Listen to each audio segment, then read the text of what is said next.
안녕하세요. 경희쌤입니다. 오늘 저는 여러분에게 아주 흥미로운 이야기를 나누고 싶습니다. 아니, 어쩌면 여러분의 인생을 바꿀 수도 있는 이야기입니다. 혹시 이런 경험이 있으신가요?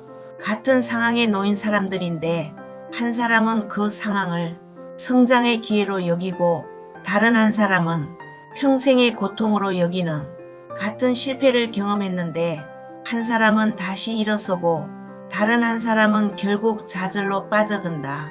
같은 직장에서 일하는데 한 사람은 매일 감사함이 넘치고 다른 한 사람은 항상 불만으로 가득 찬다. 도대체 그 차이는 어디서 오는 걸까요? 타고난 성격일까요? 운일까요? 아니면 단순히 긍정적인 생각을 하는 능력일까요? 30년간 심리학을 공부하고 수많은 사람들을 상담해온 제 경험에 따르면 그 차이는 생각하는 방식, 즉 말투에서 나온다는 것을 발견했습니다. 놀랍지 않나요? 우리가 하는 말, 우리가 자신에게 건네는 말, 우리가 타인에게 건네는 말, 바로 그 말이 우리의 감정을 만들고 우리의 행동을 결정하고 결국 우리의 인생 전체를 만든다는 것입니다. 오늘 이 영상을 끝까지 시청하신다면 여러분은 더 이상 같은 상황에서도 불행해질 필요가 없다는 것을 깨닫게 될 것입니다. 여러분 자신의 말투를 조금만 바꿔도 여러분의 인생은 완전히 달라질 수 있다는 것을 배우게 될 것입니다. 지금부터 함께 시작해 볼까요? 그렇다면 먼저 제가 직접 목격했던 한 기업의 신기한 일부터 시작해 봅시다. 이것은 단순한 직장 이야기가 아닙니다. 한 사람의 말투가 어떻게 다른 사람의 인생을 바꾸고 나아가 조직 전체의 문화를 변화시키는지에 대한 이야기입니다. 그 기업에는 한 팀장님이 계셨습니다. 이 팀장님은 말하자면 까다로운 상사였어요. 직장 동료들 중 거의 아무도 이 팀장님을 좋아하지 않았습니다. 어떻게 보면 당연했죠. 이 팀장님은 부정적이었고 권위적이었고 뭔가 항상 불만이 많아 보였거든요. 그런데 재미있는 일이 일어났습니다. 이 팀장님과 같은 팀에 한 명의 젊은 남자 직원이 있었는데 이 직원이 팀장님을 정말 신기하게 변화시킨 겁니다. 저는 처음에 믿을 수가 없었습니다. 이렇게 경직되고 부정적인 사람이 정말 변할 수 있다니요. 그 비결이 뭘까요? 저는 그 젊은 남자 직원과 인터뷰를 나누면서 그것을 알게 되었습니다. 그 직원에게는 특별한 말버릇이 있었던 것입니다. 정말로 특별한. 저는 수년간 관찰하며 깨달았습니다. 항상 행복해 보이고 긍정적인 에너지를 발산하는 사람들은 특정한 말버릇을 가지고 있다는 것을요. 이 네 가지 말버릇이 그들을 행복하게 만드는 것입니다. 지금부터 하나씩 설명해 드리겠습니다. 첫 번째 말버릇은 방법이 있을 거야입니다. 행복한 사람들을 관찰해보면 이들은 자신이 원하는 것이 무엇인지를 아주 명확히 안다는 점을 알 수 있습니다. 더 중요한 것은 이들은 자신의 욕구를 절대로 포기하지 않는다는 것이죠. 여기서 중요한 구분이 있습니다. 욕구와 방법은 다릅니다. 많은 사람들이 욕구를 포기해버립니다. 예를 들어 볼까요? 당신이 재미라는 욕구를 가지고 있다고 해봅시다. 당신은 스마트폰으로 드라마를 보는 것이 당신에게 재미를 주는 방법이라고 생각했어요. 그런데 어느 날 스마트폰이 고장 났습니다. 방법이 사라진 것이죠. 이때 많은 사람들은 오늘은 재미를 못 느끼겠네라고 생각하며 포기합니다. 하지만 행복한 사람들은 다릅니다. 이들은 이렇게 생각합니다. 스마트폰은 고장 났지만 나는 여전히 재미를 원한다. 그렇다면 다른 방법이 있을 거야. 책을 읽을 수도 있고 친구와 영화를 볼 수도 있고 음악을 들을 수도 있고 산책을 할 수도 있겠지. 욕구는 고정되지만 방법은 무한하다는 것입니다. 이 깨달음이 행복한 사람들을 만듭니다. 두 번째 말버릇은 여기에도 분명히 긍정적인 의미가 있을 거야입니다. 이것을 심리학에서는 긍정적 재평가라고 부릅니다. 행복한 사람들은 어려운 상황 속에서도 그 상황에 숨겨진 좋은 점을 찾아내려고 노력합니다. 예를 들어 코로나 시국을 생각해 봅시다. 이것은 분명히 힘든 시간이었어요. 많은 사람들이 그것으로 고통받았습니다. 하지만 행복한 사람들은 이렇게 생각했습니다. 물론 힘들지만 이 상황에서도 좋은 점이 있지 않을까? 가족과 더 가까워질 수 있는 시간이 생겼고 평소에 못했던 깊은 대화를 나눌 수 있었고 우리가 함께 있다는 것이 소중함을 깨닫게 되었다고 말입니다. 부정적인 상황은 사라지지 않습니다. 하지만 그 상황을 보는 렌즈가 바뀌면 그 상황 속에서 발견되는 것들이 달라집니다. 세 번째 말버릇은 지금은 힘들지만 이것만 끝나면입니다. 이것을 심리학에서는 긍정적 대조라고 부르는데 이는 미래에 대한 희망으로 현재의 어려움을 견딜 수 있도록 해주는 것입니다. 당신이 지루한 회의를 하고 있다고 해봅시다. 많은 사람들은 그냥 그 회의가 짜증날 뿐입니다. 하지만 행복한 사람들은 이렇게 생각합니다. 이 회의가 끝나면 친구들과 맥주를 마시기로 했지. 이 회의는 지루하지만 그것이 끝나면 정말 좋은 시간이 기다리고 있다. 그 생각을 하면 이 회의도 견딜 수 있을 것 같은데 현재의 고통을 미래의 기쁨과 연결시키는 것입니다. 이것이 많은 사람들을 힘들게 하는 상황 속에서도 계속 나아가게 만드는 힘입니다. 네 번째 말버릇은 이만 하길 다행이다입니다. 이것을 심리학에서는 관점 전환이라고 부릅니다. 행복한 사람들은 아주 독특한 능력을 가지고 있어요. 어떤 상황 속에서 더 나쁠 수도 있었지만 다행히 이 정도면 괜찮네라고 생각하는 능력 말입니다. 예를 들어 코로나 때를 다시 생각해 봅시다.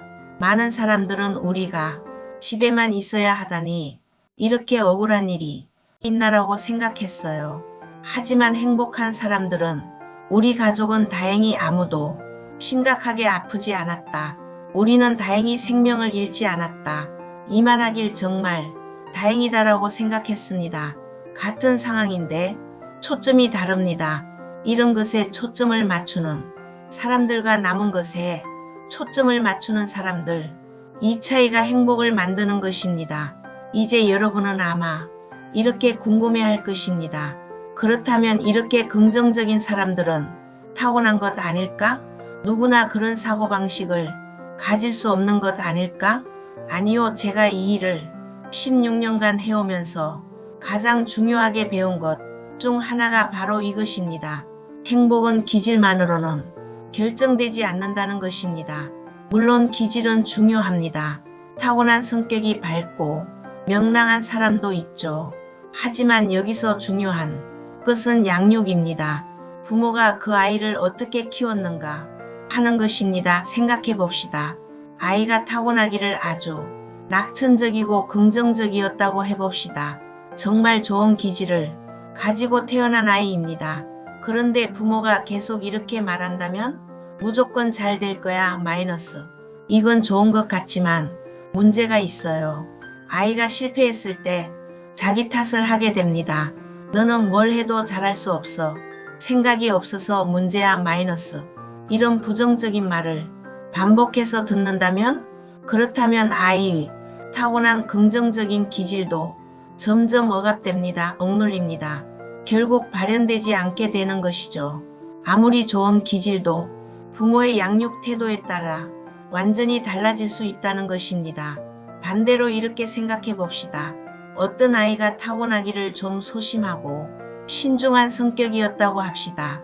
기질적으로는 좀 부정적인 편입니다. 그런데 부모가 항상 이렇게 말해준다면 힘들겠지만 우리 함께 방법을 찾아보자. 이 상황에도 좋은 점이 있을 거야. 지금은 힘들지만 나중에는 좋아질 거야. 그나마 이 정도면 괜찮지 않니? 어떻게 될까요? 부모의 말이 아이의 신경 패턴을 새깁니다. 반복되는 말은 뇌의 신경회로를 만듭니다. 결국 그 아이도 성장하면서 자연스럽게 긍정적인 사고방식을 가지게 되는 것입니다.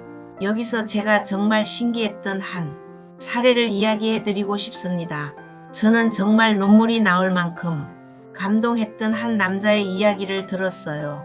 저는 그가 어떻게 그렇게 긍정적일 수 있는지를 알고 싶었습니다. 그래서 그의 어린 시절을 물어봤습니다. 그가 이야기해 준 것은 정말이지 가슴이 철렁 내려앉을 만큼 심각한 이야기였습니다. 그의 가족은 정말로 가난했습니다. 집이 곧 쫓겨날 지경이었어요.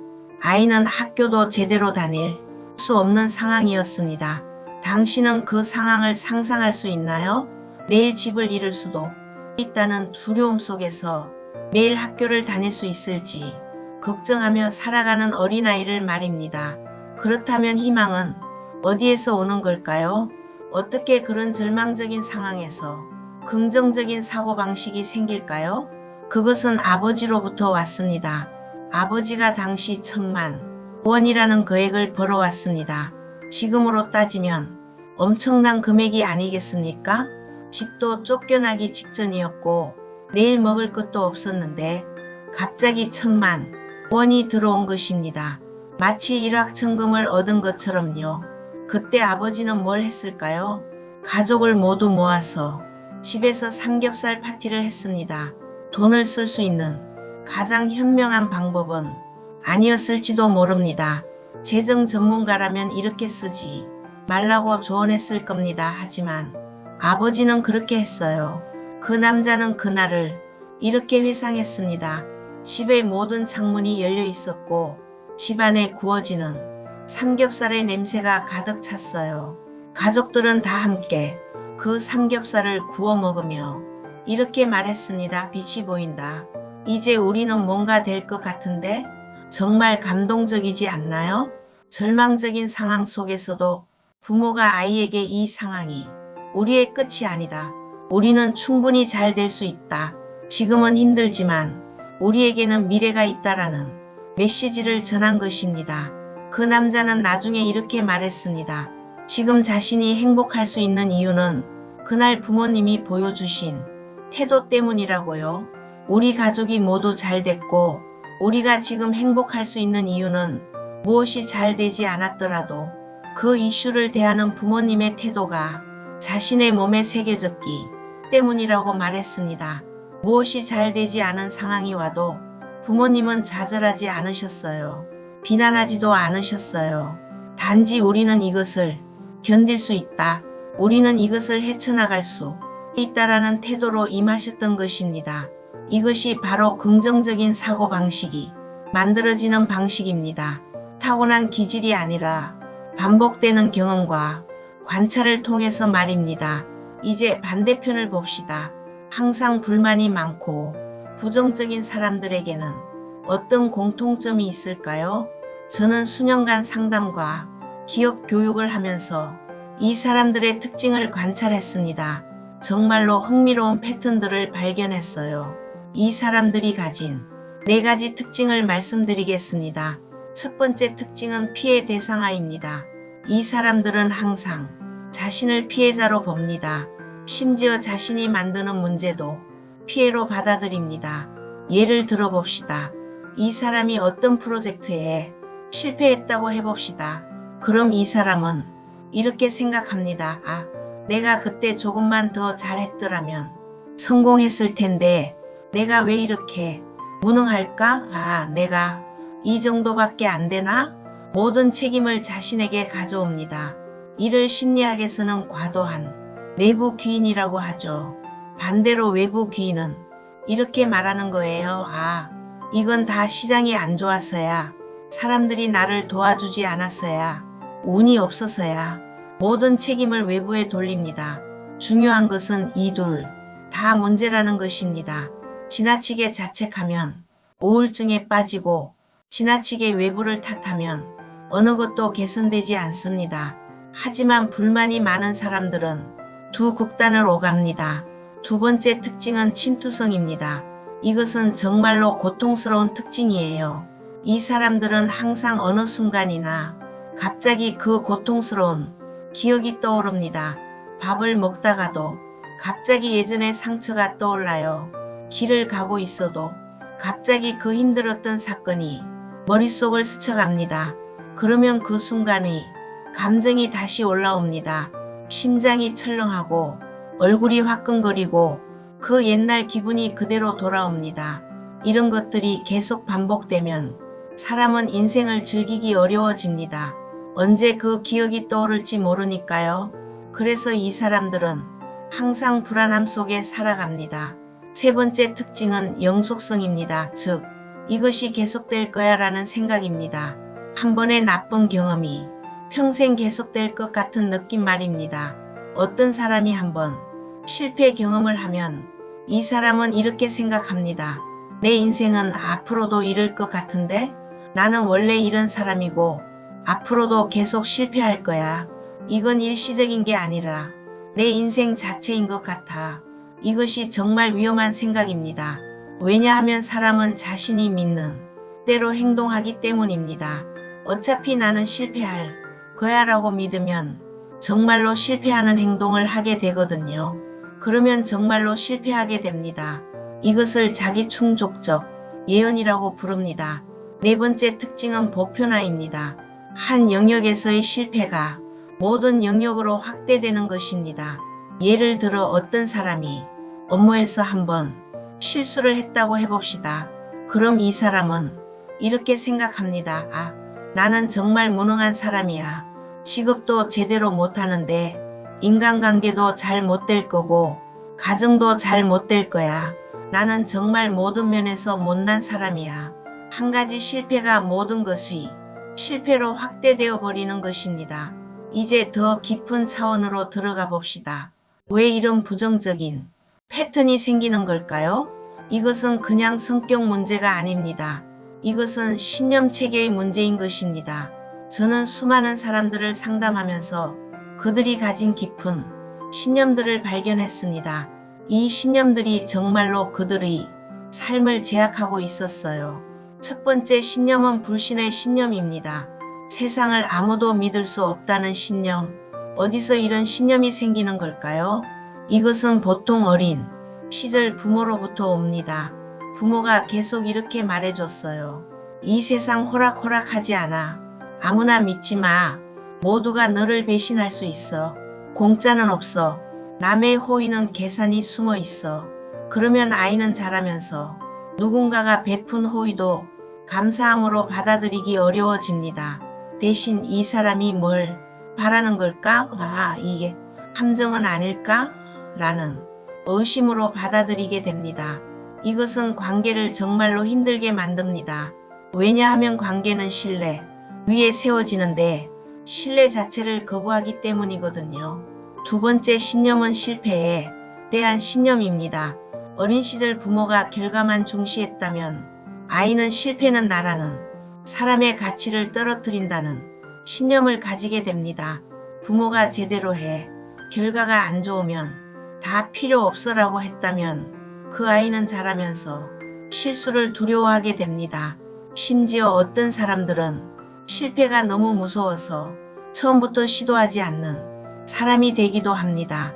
세 번째 신념은 정서 억제의 신념입니다.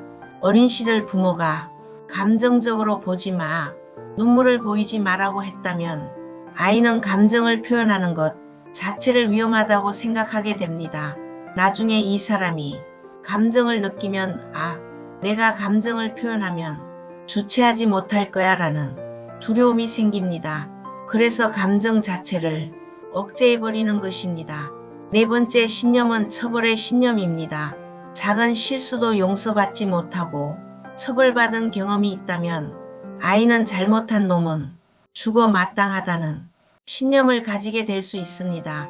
이런 신념을 가진 사람은 자신도 엄격하게 판단하지만 남도 극도로 엄격하게 판단합니다. 그래서 관계가 매우 힘들어집니다. 이제 아주 중요한 개념을 소개하고 싶습니다. 이것을 이해하는 것이 자신을 변화시키는 첫 번째 단계입니다. 저는 이것을 역과 장치라고 부릅니다. 우리 모두는 외부의 정보를 받을 때 그것을 자신의 역과 장치에 통과시킵니다. 그 역과 장치가 깨끗하면 정보가 있는 그대로 들어옵니다. 하지만 역과 장치가 더러우면 정보가 왜곡되어 들어옵니다. 예를 들어 봅시다. 누군가가 당신에게 이렇게 말했어요. 오늘 당신과 오랜만에 만났는데 정말 반가워요. 커피 한 잔 제가 살게요. 역가장치가 깨끗한 사람은 이렇게 해석합니다. 아, 이 사람이 나를 만나서 정말 반갑다고 느꼈고 그 감정을 표현한 것이고 커피를 살려는 건 그 기쁜 마음의 표현이구나. 고마운데? 하지만 역가장치가 더러운 사람은 이렇게 생각합니다. 왜 갑자기 커피를 쏘려고 해? 뭔가 내게서 뽑아내려고 하는 건 아닐까? 내가 돈이 없어 보여서 동정하는 건 아닐까? 아니면 나중에 뭔가 요청할 준비를 하는 건 아닐까? 같은 말인데 완전히 다르게 해석되는 것입니다. 이 차이가 어디서 오는 걸까요? 그것은 과거의 상처이고 그 상처 위에 세워진 신념이고 그 신념이 역가장치를 더럽게 만든 것입니다. 문제는 사람 자체가 나쁜 게 아니라는 것입니다. 역가장치에 뭔가 많이 낀 것일 뿐이에요. 그렇다면 해결 방법도 있습니다. 바로 그 역가장치를 청소하는 것입니다. 이제 제가 처음에 말씀드린 그 팀장님의 이야기를 더 깊게 들어가 봅시다. 이 팀장님은 신입이었어요. 생산 현장에만 있다가 HR 부서로 발령받은 것입니다. 평생 해본 적도 없는 업무였어요. 당연히 어색했겠죠. 그런데 이 팀장님 밑에는 아주 경험 많은 팀원이 있었습니다. 6년을 같은 업무를 하면서 정말 잘하는 사람이었어요. 자연스럽게 두 사람은 의견 충돌을 일으킵니다. 회의할 때도 약간의 불편함이 생깁니다. 그러자 이 경험 많은 팀원은 자기네 패거리를 만들었어요. 기존에 함께 일했던 사람들과 함께. 그리고 팀장님을 은근히 배제하기 시작했습니다. 따돌림을 하기 시작한 것이죠. 이 팀장님은 그것을 감지했어요. 당신이라면 어떻게 했을까요? 아마 많은 사람들은 이렇게 했을 겁니다. 더 고집을 부리고 더 권위를 강조하고 더 딱딱하고 업무 중심적으로 변했을 것입니다. 정확히 이 팀장님도 처음에는 그렇게 변했어요. 고집스러워졌고 무뚝뚝해졌고 완전히 업무 중심적인 리더가 되어버렸습니다. 그러다가 어느 날 상무님에게 불려가 들었어요. 김 팀장, 당신이 왔다 이후로 조직 문화가 완전히 엉망이 돼 버렸다고요. 팀장님은 엉뚱하게도 욕을 먹었습니다. 사실은 팀원들이 자신을 따돌린 게 문제였는데 팀장님이 문제가 된 것처럼 보였던 거죠. 하지만 여기서 기적이 일어났습니다. 젊은 팀원, 처음부터 따돌림에 함께하지 않았던 그 팀원이 팀장님을 변화시킨 것입니다. 그 팀원은 무엇을 했을까요? 아주 간단했습니다. 그는 항상 물음표를 가지고 있었어요. 팀장님이 화내고 있으면 그냥 따돌리지 않았습니다. 대신 이렇게 물었어요. 팀장님, 무슨 일 있으신가요? 단순한 질문이에요. 하지만 이 질문은 팀장님의 역가장치를 뚫었습니다. 자신을 배제하려고 하는 사람이 나타났을 때 즉시 팀장님을 변화시킨 것입니다. 팀장님은 그 질문 앞에서 처음으로 자신의 마음을 열고 말하기 시작했어요. 난 이 일을 하고 싶어서 한 게 아니고 처음 하는 일이라 불안했고 팀원들이 나를 따돌린다고 느꼈어. 그제야 팀원이 팀장님을 왜 그렇게 딱딱해졌는지, 왜 그렇게 업무만 강조했는지를 이해할 수 있게 되었던 것입니다. 그리고 정말 신기한 일이 일어났습니다. 팀원이 팀장님을 다시 보기 시작했고 팀장님도 팀원의 진심을 느꼈고 결국 두 사람이 믿음을 회복한 것입니다. 이것이 바로 호기심의 힘입니다. 왜 그럴까? 어쩌다 그렇게 됐을까? 라는 물음표가 가지는 무한한 힘 말입니다. 이제 조금 더 깊은 상처에 대해 이야기해 봅시다. 많은 사람들이 과거의 상처로부터 벗어나지 못하고 있습니다. 왜 그럴까요? 저는 트라우마 반응에 세 가지 특징이 있다는 것을 발견했습니다. 첫 번째는 개인화입니다. 시간이 지날수록 우리는 그 고통스러운 일을 자신 때문이라고 생각하기 시작합니다. 누군가가 나를 거절했어요.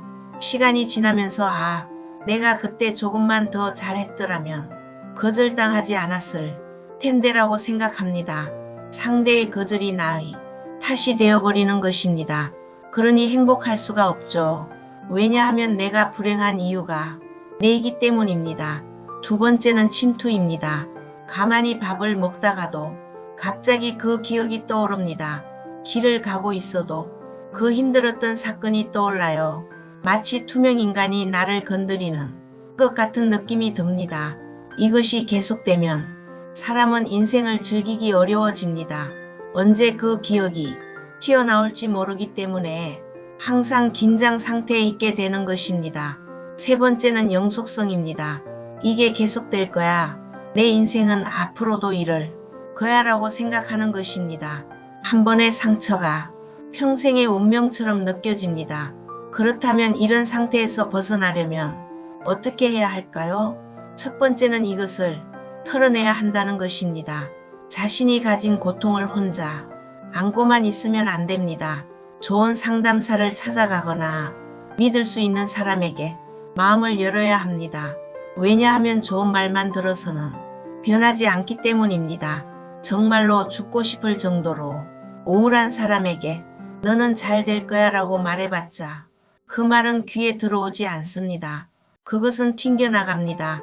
오히려 더 큰 좌절감을 줄 수도 있습니다. 대신 그 사람의 고통을 먼저 들어줘야 합니다.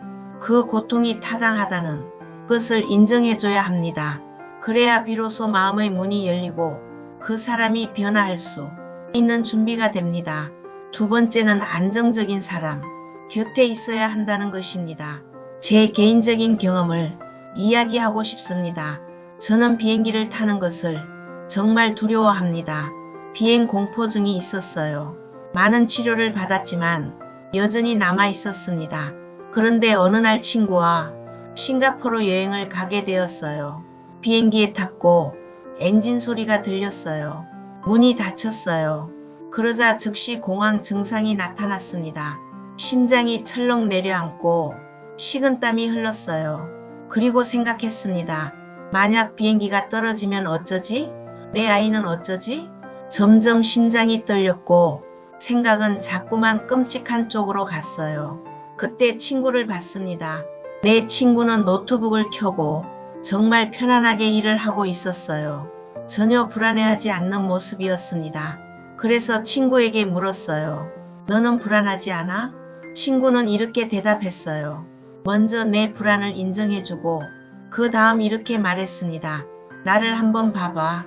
내 온도를 느껴봐.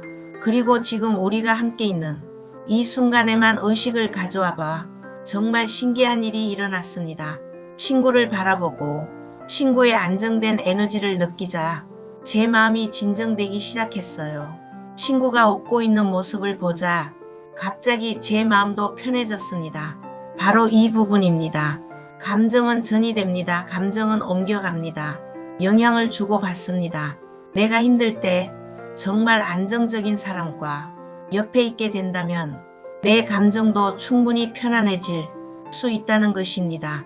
이제 정말로 실용적인 기술을 배워봅시다. 이것을 알면 당신의 인간관계가 변할 겁니다. 미국의 심리학자 마셜 로젠버그는 이런 말을 했습니다. 인간의 모든 말은 둘 중에 하나가 플리즈이거나 땡큐이다. 무슨 말일까요? 어떤 말이든 결국은 부탁이거나 감사라는 것입니다. 예를 들어봅시다.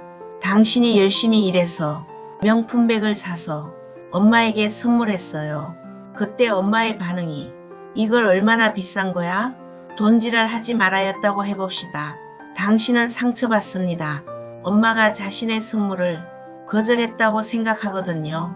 하지만 잠깐 엄마의 말을 다시 들어봅시다. 엄마의 말 뒤에 숨겨진 진짜 메시지는 뭘까요? 그것은 실은 감사일 수 있습니다. 우리 딸이 이런 좋은 것으로 나를 생각해줘서 감사해. 정말 고마워 이렇게 해석할 수도 있다는 것입니다. 또는 부탁일 수도 있습니다. 우리 딸 이런 비싼 것 사줄 필요 없어. 너는 미래를 위해 그 돈을 저축해줘. 나중에 혼자 살아갈 때나 더 필요할 때 그 돈을 써줘. 엄마는 그것만으로도 충분해 같은 말인데 완전히 다르게 해석되는 것입니다. 여기서 정말 중요한 연습이 있습니다. 우리가 상담 교육에서 하는 손가락 돌리기 훈련입니다. 손가락을 이렇게 돌리면서 그 말이 플리즈인지 땡큐인지 생각해 보는 것입니다.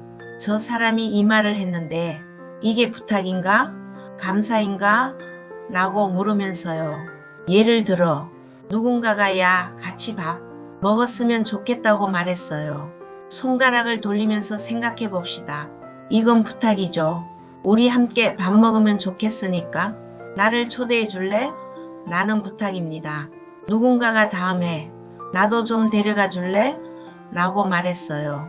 이것도 부탁입니다. 우리 함께 어디 가고 싶으니까 나도 끼워줄래? 라는 부탁이죠. 여기서 정말 중요한 질문을 하고 싶습니다. 과연 상처를 준 사람은 정말로 나쁜 사람일까요? 저는 우리나라에 피해자들만 있다고 봅니다. 상처를 준 사람도 실은 피해자일 수 있다는 것입니다. 생각해 봅시다. 조직에서 한 명의 직원이 계속 문제를 일으킨다고 합시다. 모두가 그 직원이 문제라고 말합니다. 그런데 정말 그 개인만 문제일까요? 저는 관계를 봅니다. 왜냐하면 관계는 매우 상호적이기 때문입니다. 한 사람을 이해하려면 반드시 그 관계를 살펴봐야 합니다. 한 팀장님이 계셨어요. 이 팀장님이 뭐를 해도 계속 문제가 된다고 합시다. 이 팀장님은 정말로 능력이 없는 사람일까요? 아닙니다. 제가 자세히 들여다보면 그 팀장님 밑에 팀원들이 따돌림을 하고 있었어요. 은근히 무시했어요. 팀장님의 의견을 무시했어요. 팀장님이 하는 말을 제대로 들어주지 않았어요. 그러자 팀장님은 어떻게 되었을까요? 고집스러워졌고 방어적이 되었고 더 권위적이 되었습니다. 왜냐하면 그것이 자신을 보호하는 유일한 방법처럼 느껴졌기 때문입니다. 그렇다면 누가 상처를 주는 사람일까요? 표면적으로는 팀장님이 무뚝뚝한 리더가 되었으니 팀장님이 상처를 주는 것 같아요. 하지만 실제로는 팀원들의 따돌림이 먼저 있었던 것 아닐까요? 저는 이렇게 생각합니다. 우리가 공격성을 보일 때 그것은 우리가 고통스럽다는 신호입니다. 누군가가 화를 낸다는 것은 그 사람이 이해받지 못한다는 신호입니다. 누군가가 비난한다는 것은 그 사람이 도움이 필요하다는 신호입니다. 만약 상대가 정말로 필요로 하는 사람이라면 그 사람의 태도가 그렇게 굳어질 때 우리의 마음가짐이 조금은 연민적으로 변하지 않을까요? 그 사람을 한 인격으로 볼 수 있지 않을까요? 저희 직업이 특별한 이유가 바로 이것입니다. 우리는 드러난 문제로 사람을 만나지만 결국 그 과정을 관찰하다 보면 그 사람을 미워할 수가 없게 되거든요. 어쩌다 이 사람이 이렇게 되었을까를 이해하다 보면 이 사람이 도움이 필요한 한 사람으로만 보이는 것입니다. 제가 30년을 이 일에 헌신하면서 가장 중요하게 배운 것을 말씀드리고 싶습니다. 처음에는 저도 기술과 방법을 배웠어요. 어떻게 커뮤니케이션을 하는지, 어떤 기법을 사용하는지 말입니다. 하지만 시간이 지나면서 깨달았습니다. 가장 중요한 것은 기술이 아니라는 것을요. 가장 중요한 것은 바로 호기심입니다. 물음표입니다. 마침표가 아닌 물음표입니다. 처음에 갈등이 있을 때 많은 사람들은 마침표를 긋습니다. 저 사람은 정말 나쁜 사람이야. 분명 저 사람의 잘못이야. 저 사람만 바뀌면 돼. 나는 변할 게 없어. 중재가 성공할 때와 실패할 때의 차이가 바로 이것입니다. 그 마침표가 물음표로 바뀌었느냐, 바뀌지 않았느냐 하는 것입니다. 만약 당신이 정말로 대화를 열려있는 마음으로 이끌어가고 싶다면 어떤 일이 있더라도 왜 그럴까? 어쩌다 그렇게 됐을까? 라는 질문을 가져야 합니다. 너 왜 늦었어? 라는 것이 아니라 너 왜 그래? 뭔가 있었어? 라고 물어야 한다는 것입니다. 정말 소중한 것들, 자녀와 배우자, 부모님과 친구, 동료들, 이런 가장 가까운 대상일수록 물음표를 남길 수 있어요. 그 연습을 한번 해보시면 정말로 좋겠습니다. 여러분, 지금까지 함께 해주셔서 정말 감사합니다. 이 영상을 통해 여러분은 정말로 중요한 것을 배웠습니다. 바로 당신의 말투가 당신의 인생을 결정한다는 것입니다. 당신이 항상 방법이 있을 거야 라고 생각하면 당신은 창의적인 사람이 됩니다. 당신이 항상 여기에도 긍정적인 의미가 있을 거야 라고 생각하면 당신은 감사하는 사람이 됩니다. 당신이 항상 이것만 끝나면 좋은 일이 있을 거야 라고 생각하면 당신은 희망을 잃지 않는 사람이 됩니다. 당신이 항상 이만하길 다행이다라고 생각하면 당신은 행복한 사람이 됩니다. 그리고 가장 중요하게 당신이 항상 왜 그럴까? 라는 물음표를 가지고 있다면 당신은 정말로 타인을 이해하고 사랑할 수 있는 사람이 될 것입니다. 당신의 인생은 아직 끝나지 않았습니다.